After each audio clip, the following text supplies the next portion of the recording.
Welcome to the tutorial. Today, we're learning how to use the scale method to draw accurately. The scale method helps you enlarge or reduce an image while keeping proportions correct.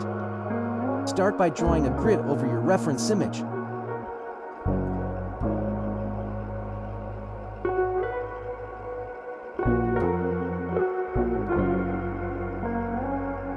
Next, draw a larger grid on your drawing paper.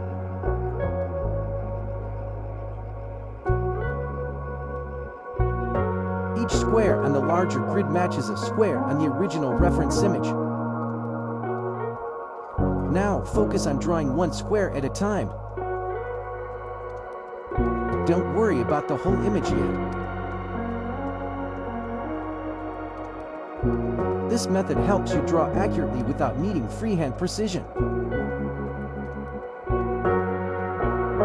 Take your time, patience is key.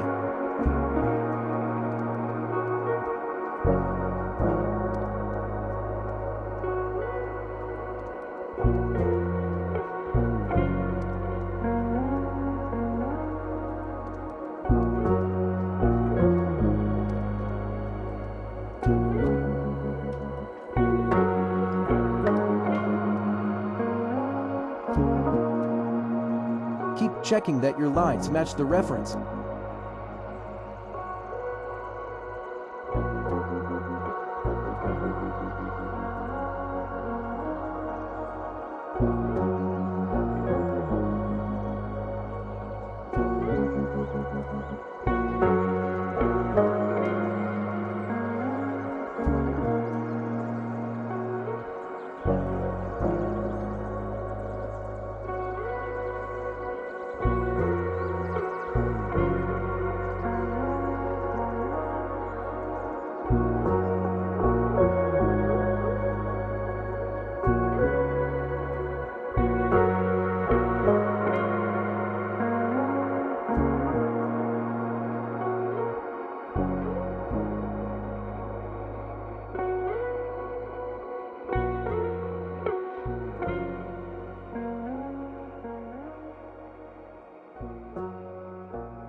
And that's how to use the scale method to create accurate, proportional drawings.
You can erase the grid lines once the drawing is complete and clean up the sketch.